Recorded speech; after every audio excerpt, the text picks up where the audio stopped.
So I had the privilege of working on the Hill for over 15 years. Started on the Hill with my local congressman, who I met when I was 17 years old and decided to intern for him, and then started working with him after grad school. I go back into my personal history because obviously I think everybody in this room knows either the original Schoolhouse Rock, I'm Just a Bill on Capitol Hill, or you know the modified Saturday Night Live version. Which is actually really important for, I think, everyone in this room to appreciate when you're trying to understand DC and what's the sentiment in town. That Saturday Night Live skit hit a note. You know, what is the proper function of the executive branch versus the congressional branch? And so much of what we're talking about with appropriations, and if your primary role for advocacy this time is about increasing funding for research, a lot of that comes down to congressional versus executive roles. And when you do continuing resolutions, you are handing over at least many in the Republican Party feel, and many Democrats feel as well, there's bipartisan agreement, especially from those members who serve on the Appropriations Committee. When you do a continuing resolution, you are handing over the majority of the power to how the agencies run to the executive branch. And when you actually go through regular order and you pass individual appropriations measures, that is where Congress gets to put pen to paper and put more terms and conditions on how the agencies spend money. So there is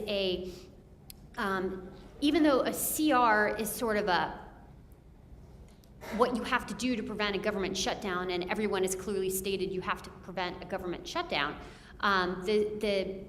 without continuing that process, the CR means that members of Congress, many of whom, at least in the House and the Senate, were elected post-2010, so post the Affordable Care Act, if their primary purpose in coming to DC is to change healthcare policy, either by changing the role of the Affordable Care Act or changing spending in some way, shape, or form, that appropriations process really matters. And what are the two issues that have sort of hung up the appropriations process?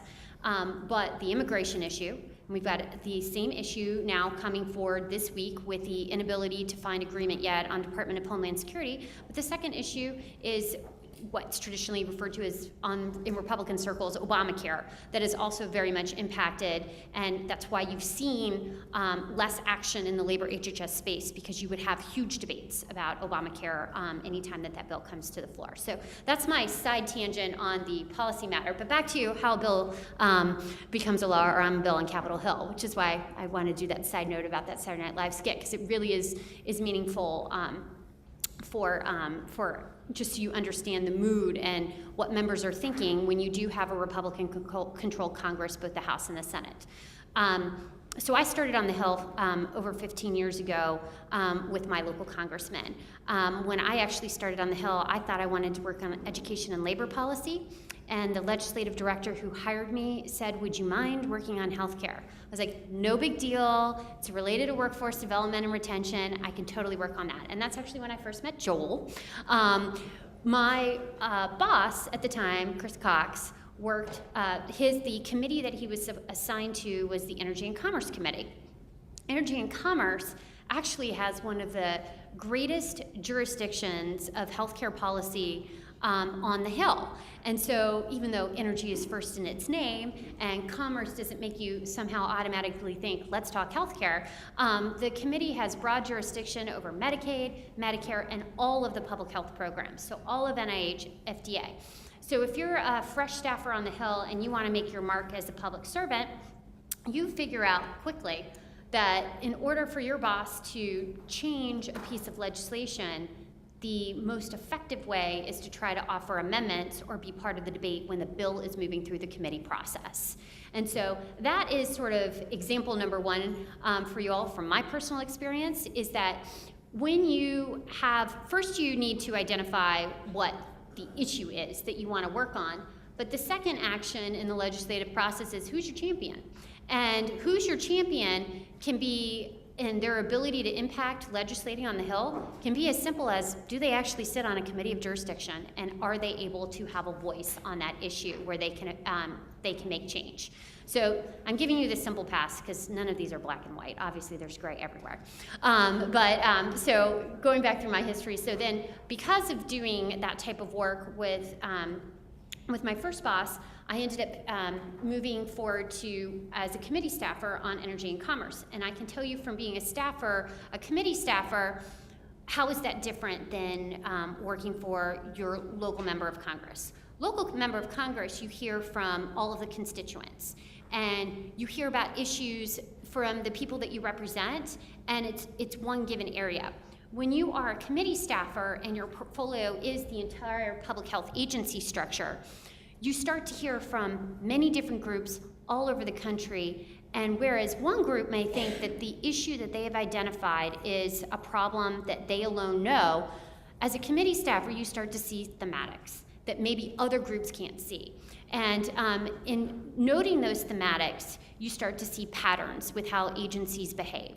And depending on what the top priority issues are for a sitting chairman, if you can put together, as a committee staffer, a policy package of ideas and outline a strategic path forward, there's a real opportunity that you can do, you can move a bill that wouldn't help just one group, but conceptually could help many groups because you've now heard from a group of people. And I think that that's something, just to appreciate the different perspectives on the Hill of the staff that work on the Hill, that is unique and different from talking to your local congressman to a committee staffer.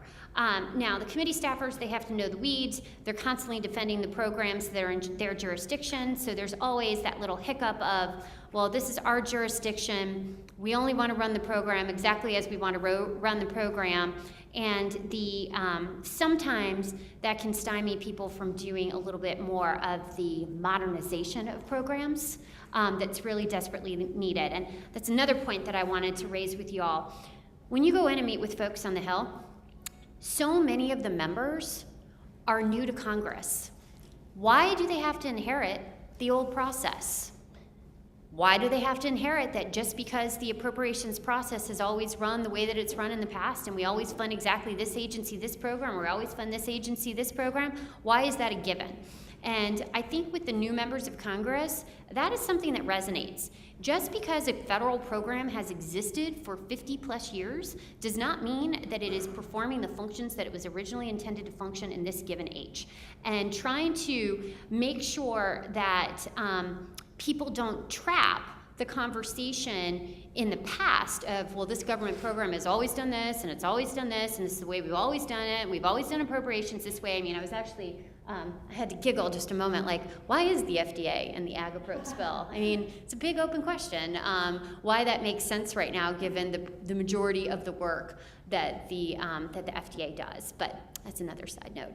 So there's the staffer who works on the Hill from the constituent perspective. There's the staffer that is the committee staffer, and then the last job that I had on the Hill before moving off the Hill was a leadership staffer. And what's the role of a leadership staffer? Well, the role of the leadership staffer is to actually make sure that bills are scheduled and pass. Because you can't, nothing becomes a law unless you actually move legislation. I mean, you can talk all day long about policy, but if you don't move it and you don't get to the magic number in the House of 218, and the magic number in the Senate is, of course, 60, which is noteworthy. Why?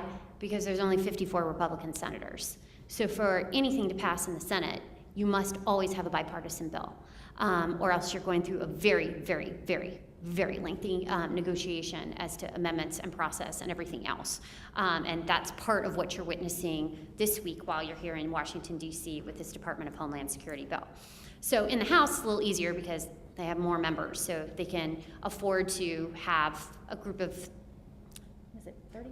30 plus members or so can say, I'm not voting for that bill, and it will still pass by 218 votes. Now, for a bill to pass the House and pass the Senate and have the White House that may or may not agree with policy to pass, you probably want a bill that's bipartisan.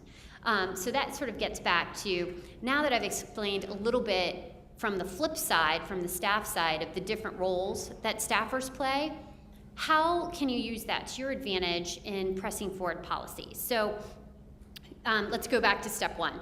Step one is you have to identify what the problem is that you're trying to fix. Who else shares the concerns that you do with the policy issue? You want to make your coalition of people who support the concept as broad as possible, but not so broad that you dilute the message. And sometimes when people just, this is my personal opinion, given the current dynamics on Capitol Hill, say, fund NIH more, period, I think sometimes that gets a little bit diluted because people are like, where in NIH am I funding? And there's a little bit more of a conversation, in my personal opinion, that needs to go beyond just more money into medical research. So that's sort of one. How do you dilute it? Knowing what's been done to date. How long has this government program been running? How often have problems been identified with the program? Maybe it's a government program that actually works really well. Some of them do. And so if you have a government program that works really well, is there an opportunity to expand that government program, to make it permanent, to make some of the bureaucracy that is inevitable in any government program, no matter how great it works? Is there a way to make some of that bureaucracy a little bit more flexible so that more people can be helped by that government program? So understanding what's been done to date and being able to talk about the process is really important, because on the Hill, it doesn't matter if you're meeting with your local congressman, a member of a committee of jurisdiction, or a member of the leadership, Republican or Democrat. Their ability to absorb information and retain it, every day they have 15-minute, 15-minute, 15-minute, 15-minute, 15-minute meetings. And so the more that you can drill down and hone in on your message and present it in a clear package, it really resonates on the Hill. The other thing is, how do you know, I started at the beginning, 6,000 plus bills introduced in the last Congress. Why these bills? Like, here's a great bill, great policy idea. Why doesn't that move forward? And it really does come down to who's your champion on the Hill. General rule of thumb, as I said earlier, so now I'm going to undo everything I said.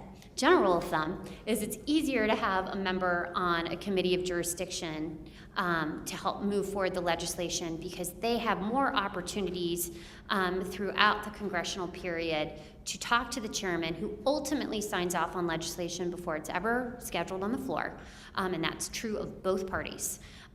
They have more opportunities to work with the chairman on specific policy issues. In general, that's very much true. But that does not mean that a very active member of Congress who is willing to invest the time and is willing, I mean, there's nothing, I cannot stress enough, willing to do the footwork, having conversations with other members on the floor about the importance of an initiative, putting together briefings about the importance of an initiative, having staff that's willing to do dear colleagues, emails, outreach to other offices to build support for a piece of legislation. A lot can be said for members who may be freshman members or sophomore members and no longer don't serve yet on these committees of jurisdictions, for the impact they can have with some of these bills if they champion these ideas. And I can go back to being leadership staffer. I think leadership is always looking forward to making sure that it's scheduling and moving forward legislation that matches the agenda of the party. And so the good news is I can tell you that medical research is a top agenda item for both the House and the Senate, with the 21st Century Cures Initiative on the House side and the Innovation Initiative that the Senate Health Committee is moving. Every issue that you are likely to care about falls in those ginormous buckets. So the question is while they're working on those big buckets of huge policy issues in the space of how do you get cures delivered to people faster, how do you get your issues moving forward? And those champions really matter. So building the echo chamber, making sure you're flexible so that if people want to change the policy just a little bit so that they can build coalitions, so long as the end goal is there.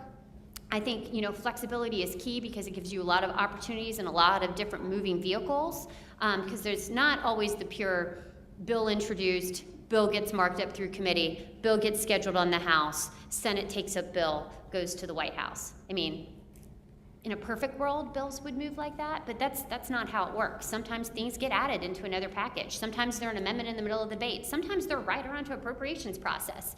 So really having the flexibility that your policy concept can move in many different vehicles really helps with the legislative process. And then the last thing is social media, I think, is huge.